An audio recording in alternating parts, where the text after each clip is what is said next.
இந்த metro construct பண்ணிட்டே இருந்தாங்க. அப்ப நான் பார்த்துட்டே இருக்கும்போது, சில பில்லர்லாம் வந்து ரவுண்டு பில்லர் போடுறாங்க. ஆனா சில இடத்துல டக்குனு பில்லர் வந்து ஸ்கொயரா இருக்கு. ஓகேங்களா? எதுக்கு இந்த மாரி ரவுண்டு, ஸ்கொயர் பில்லர் மாத்தி மாத்தி போடுறாங்க? யூனிஃபார்மா கட்டாம. எனக்கு ஒரு பெரிய கன்ஃப்யூஷன் ஆயிடுச்சு. ரொம்ப சிம்பிளான ரீசன், சிமெட்ரிக் ஃபோர்ஸ் வர இடத்துலலாம் வந்து ரவுண்டு பில்லர் யூஸ் பண்ணுவாங்க. அன்சிமெட்ரிக்கான ஃபோர்ஸ் வரும்போதெல்லாம் ஸ்கொயர் பில்லர் யூஸ் பண்ணுவாங்க. சிமெட்ரிக் ஃபோர்ஸ்னா என்ன? ரொம்ப சிம்பிள். ஒரு லோடு இது பில்லர்னு வச்சுக்கோங்க. இதுக்கு மேல ஒரு லோடு இருக்கு.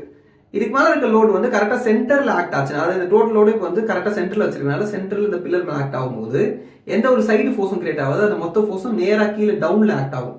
ஸோ இந்த மாதிரி இருக்கும்போது ரவுண்ட் பில்லர் தான் பெஸ்ட். ஆனா இந்த லோடை வந்து நான் இப்போ வந்து சைட்ல தள்ளி வைக்கிறேன். அதான் இந்த மாதிரி வைக்கிறேன்.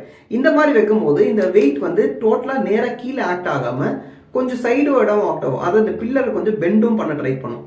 இந்த மாதிரி சினாரியோல ரவுண்ட் பில்லர் ரொம்ப வீக்கா இருக்கும். இதை விட நம்ம ஒரு ஸ்கொயர் பில்லர் அந்த இடத்துல வச்சோம்னா அந்த ஸ்கொயர் பில்லர் இந்த லோட சைட்வர்ட் லோடையும் சேர்த்து ஹேண்டில் பண்ணும். எங்கெல்லாம் வந்து மெட்ரோ ஸ்டேஷன் இல்லாம வெறும் ட்ராக் மட்டும் இருக்கோ அந்த இடம் வந்து சிமெட்ரிக் லோடா இருக்கும். ஏன்னா ட்ராக் வந்து சிமெட்ரிக்கான ஷேப்ல லோடு கீழே ஆக்ட் ஆகுது. ஆனா எங்கெல்லாம் மெட்ரோ ஸ்டேஷன் வருதோ, மெட்ரோ ஸ்டேஷன் ஒரு பெரிய பில்டிங் இல்லையா, ஸோ அங்க நிறைய எக்கச்சக்க பில்லர்ஸ் அண்ட் சைட்வர்ட் லோட்லாம் ஆக்ட் ஆகும். அந்த மாதிரி ஏரியால வந்து அதை தாங்குற பில்லர்ஸ் எல்லாமே வந்து ஸ்கொயர்ல போட்டிருப்பாங்க. ஸோ நம்ம சுற்றி இருக்க நிறைய விஷயத்துக்குள்ள இன்ட்ரெஸ்டிங்கான சயின்ஸ் நிறைய இருக்கு. அண்ட் அதெல்லாம் நீங்க தெரிஞ்சுக்கணும்னா நம்ம ஈஎன்எஸ் சேனலை மறக்காம ஃபாலோ